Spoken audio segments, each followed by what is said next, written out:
ಒತ್ತಡಗಳನ್ನ CM Siddaramaiah ಅವರ ಮೇಲೆ ಹಾಕಬೇಕು. ಯಾಕಂತಂದ್ರೆ ರಾಜಕೀಯವಾಗಿ ಮಾತನಾಡುವಂಥದ್ದು ಬೇರೆ, ಇಲಾಖೆವಾರು ಅಂತ ಹೋದಂಥ ಸಂದರ್ಭದಲ್ಲಿ ಒಂದಷ್ಟು ಪ್ರಯತ್ನಗಳನ್ನ ಮಾಡಬೇಕು. ಕಾವ್ಯ, ಇನ್ನು ಅಲ್ಪಸಂಖ್ಯಾತರ ಕಲ್ಯಾಣ ಇಲಾಖೆಗೆ ಘೋಷಣೆಯಾದಂತಹ ಅನುದಾನ 3051.72 ಕೋಟಿ. ಇನ್ನು ಸರ್ಕಾರದಿಂದ ಬಿಡುಗಡೆಯಾಗಿರೋದು 1326.60 ಕೋಟಿ ರೂಪಾಯಿ. ಹಾಗೆ ಬಾಕಿ ಉಳಿಸಿಕೊಂಡಿರೋದು 1725.12 ಕೋಟಿ ಅನುದಾನ ಬಾಕಿ ಇದೆ.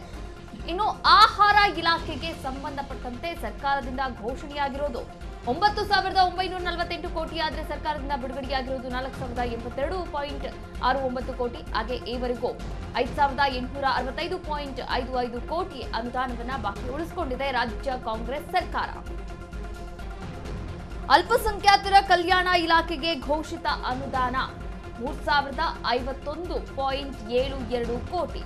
2024 ಮತ್ತು 25ನೇ ಸಾಲಿನ ಅನುದಾನ ಅಲ್ಪಸಂಖ್ಯಾತ ಕಲ್ಯಾಣ ಇಲಾಖೆಗೆ ಘೋಷಿತ ಅನುದಾನ 3,051.72 ಕೋಟಿ ಘೋಷಣೆ ಮಾಡಿದ್ದಾದ್ರೆ ಬಿಡುಗಡೆಯಾಗಿದ್ದು 1,326.60 ಕೋಟಿ.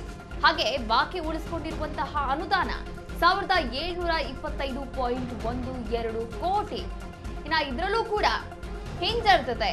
ಎಸ್, ಖಂಡಿತವಾಗ್ಲೂ ಗೊತ್ತಾಗ್ತಾ ಇರುವಂತದ್ದು. ಯಾಕಂದ್ರೆ ಘೋಷಣೆ ಮಾಡಿದ್ದೊಂದು, ಬಿಡುಗಡೆ ಮಾಡಿದ್ದೊಂದು, ಬಾಕಿ ಉಳಿಸ್ಕೊಂಡಿರೋದು ಮತ್ತೊಂದು ಅಂತಾನೆ ಹೇಳ್ಬೋದು. ಒಟ್ಟಾರೆಯಾಗಿ ಬಾಕಿ ಉಳಿಸ್ಕೊಂಡಿರೋದು 1,725.12 ಕೋಟಿ ಅನುದಾನವನ್ನ ಬಾಕಿ ಉಳಿಸ್ಕೊಂಡಿದೆ. ಸರಿ, ಈ ಬಗ್ಗೆ ಹೇಳೋದಾದ್ರೆ ಅಲ್ಪಸಂಖ್ಯಾತರ ಕಲ್ಯಾಣ ಅಭಿವೃದ್ಧಿ ಇಲಾಖೆ ಏನಿದೆ, ಈ ಒಂದು ಅಭಿವೃದ್ಧಿ ಇಲಾಖೆ ಮೊದಲಿಗೆ ನಾವು ಅನೇಕ ಇಲಾಖೆ ಅದರಿಂದಲೇ ಅನೇಕ ಮಂಡಳಿಗಳು ಬರ್ತವೆ.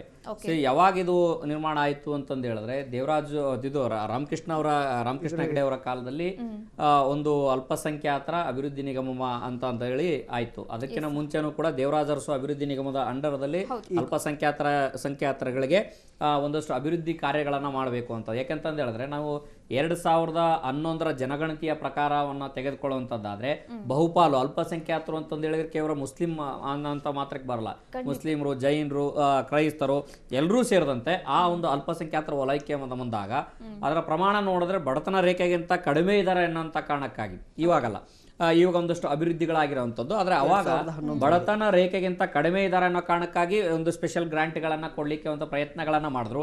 ಮತ್ತೆ ಕಾಂಗ್ರೆಸ್ ಸರ್ಕಾರಕ್ಕೆ ಇದ್ದಂತ ಒಂದು ಸಹಜವಾದಂತ ಆರೋಪ ಏನಂತಂದು ಹೇಳಿದ್ರೆ ಅಲ್ಪಸಂಖ್ಯಾತರನ್ನ ಓಲೈಕೆ ಮಾಡುತ್ತೆ ಕಾಂಗ್ರೆಸ್ ಸರ್ಕಾರ ಅನ್ನೋಂಥ ಆರೋಪವನ್ನ ಬಿಜೆಪಿ ಮಾಡುತ್ತೆ. ಆದ್ರೆ ಅಲ್ಪಸಂಖ್ಯಾತರ ಅಭಿವೃದ್ಧಿ ಅಂತ ಪ್ರಶ್ನೆ ಬಂದಾಗ ಎಷ್ಟರ ಮಟ್ಟಿಗೆ ಅನುದಾನವನ್ನು ಬಾಕಿ ಉಳಿಸ್ಕೊಂಡಿದ್ದಾರೆ?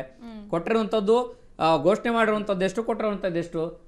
ಒಂದು 70ರಷ್ಟು ಹಣವನ್ನ ಈಗನು ಬಾಕಿ ಉಳಿಸ್ಕೊಂಡಿದೆ, 30ರಷ್ಟು ಬಾಕಿ ಉಳಿಸ್ಕೊಂಡಿದ್ದಾರೆ. ಈ ಇಲಾಖೆ ಅದರಿಂದಲ್ಲಿ ಬರುವಂತ ಒಂದಷ್ಟು ಯೋಜನೆಗಳನ್ನ ನಾವು ನೋಡುವಂತದ್ದಾದ್ರೆ ಅರಿವು ಸಾಲ ಅಂತ ಕೊಡ್ತಾರೆ. ಆ ಭಾಗದ ಅಲ್ಪಸಂಖ್ಯಾತರ ವಿದ್ಯಾರ್ಥಿಗಳಿಗೆ ಓದ್ಲಿಕ್ಕೆ ಅನುಕೂಲ ಆಗ್ಲಿ ಅನ್ನುವಂತ ಕಾರಣಕ್ಕಾಗಿ ಅರಿವು ಸಾಲ ಅನ್ನುವಂತ ಕೊಡುವಂತ ಪ್ರಯತ್ನಗಳನ್ನ ಸರ್ಕಾರ ಮಾಡುತ್ತೆ. ಆದ್ರೆ ಎಷ್ಟರ ಮಟ್ಟಿಗೆ ಈಗ ಅದನ್ನು ಕೊಡುತ್ತೆ? ನೀವು ಅನುದಾನ ಕೊಡ್ಲಿಲ್ಲ ಅಂತಂದು ಹೇಳಿದ್ರೆ ವಿದ್ಯಾರ್ಥಿಗಳಿಗೆ ಓದೋದಕ್ಕೆ ಯಾವ ರೀತಿ ಪ್ರೋತ್ಸಾಹನ ಕೊಡ್ತೀರಿ? ಅದೇ ರೀತಿ ಶಕ್ತಿ ಯೋಜನೆ ಅಂತ ಮಾಡ್ತಾರೆ, ಮತ್ತು ವಾಹನಗಳನ್ನು ಕೊಡುವಂಥದ್ದಾಗಿರ್ಬೋದು, ಟ್ಯಾಕ್ಸ್ ಕೊಡುವಂಥದ್ದಾಗಿರ್ಬೋದು, ಗೂಡ್ಸ್ ಗಾಡಿ ಕೊಡುವಂಥದ್ದಾಗಿರ್ಬೋದು, ಮತ್ತು ಪ್ಯಾಸೆಂಜರ್ಗಳನ್ನು ಕರ್ಕೊಂಡು ಹೋಗುವಂಥ ಆಟೋ ರಿಕ್ಷಾಗಳಾಗಿರ್ಬೋದು. ಇಲಾಖೆಗೆ ಆ ಸಮುದಾಯದ ಅಭಿವೃದ್ಧಿಗಾಗಿ ಇಲಾಖೆ ವಾಹನಗಳ ಖರೀದಿಗೆ ಕೂಡ ಹಣವನ್ನು ಕೊಡ್ತದೆ. ನೀವು ಪೂರ್ಣ ಪ್ರಮಾಣದಲ್ಲಿ ಕೊಟ್ಟರೆ, ಕಳೆದ ಒಂದು 6-7 ತಿಂಗಳಿಂದ ಒಂದು ಕಾರ್ಯಕ್ರಮ ಆಯಿತು. ಕಾರ್ಯಕ್ರಮ ಆದಂಥ ಸಂದರ್ಭದಲ್ಲಿ ಒಂದೊಂದು ಇಲಾಖೆಗೆ ಆಯಾ ಜಿಲ್ಲಾಧಿಕಾರಿಗಳಾಗಿರ್ಬೋದು ಮತ್ತು ಶಾಸಕರಾಗಿರ್ಬೋದು ಆ ಕ್ಷೇತ್ರದಲ್ಲಿ ಎಷ್ಟು ಜನರಿಗೆ ಕೊಡಬೇಕು ಅನ್ನೋಂಥ ಒಂದಷ್ಟು ತೀರ್ಮಾನವನ್ನು ಶಾಸಕರು ಮಾಡಬೇಕಾಗಿರುತ್ತೆ.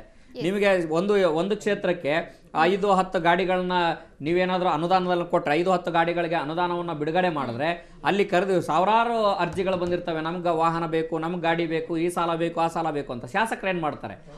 ಇರುವಂತದ್ದೇ ಕಡಿಮೆ ಅಭಿವೃದ್ಧಿ ಇರ್ತದೆ, ಕಡಿಮೆ ಅನುದಾನವನ್ನು ಕೊಟ್ಟಿರ್ತಾರೆ, ಆ ಅನುದಾನದಲ್ಲಿ ಕಡಿಮೆ ಸಂಖ್ಯೆ ಕೊಟ್ಟಿರ್ತಾರೆ. ಆ ಕಾರಣಕ್ಕಾಗಿ ಶಾಸಕರ ಮೇಲೂ ಕೂಡ ಒತ್ತಡ ಆಗುತ್ತೆ. ಅಲ್ಪಸಂಖ್ಯಾತರ ಅಭಿವೃದ್ಧಿ ಇಲಾಖೆ ಅಭಿವೃದ್ಧಿ ಆಗ್ಬೇಕು ಅಂತಂದು ಹೇಳಿದ್ರೆ ಕೇವಲ ಘೋಷಣೆಗಳು ಅಂತ ಅಲ್ಲ. ನಾನು ಆಗ್ಲೇ ಹೇಳ್ತಾ ಇದ್ದಿದ್ದೇನಂತಂದು ಹೇಳಿದ್ರೆ, ಈ ಉದಾಹರಣೆಗೆ ಒಂದು ಕ್ಷೇತ್ರಕ್ಕೆ ನಾವು 2 ಗಾಡಿಯನ್ನ ಕೊಡ್ತೀವಿ, 2 ಕಾರನ್ನ ಖರೀದಿ ಮಾಡ್ಲಿಕ್ಕೆ ಸಾಲವನ್ನ ಕೊಡ್ತೀವಿ ಅಂತಂದು ಹೇಳ್ಬೋದು, ಅಥವಾ ಸಬ್ಸಿಡಿ ದರದಲ್ಲಿ ಕೊಡ್ತೀವಿ ಅಂತ ಹೇಳ್ಬೋದು. ಅಂದ್ರೆ ಶಾಸಕರಿಗೆ ಸಾಕಷ್ಟು ನೂರಾರು ಅರ್ಜಿಗಳು ಬಂದಿರ್ತವೆ.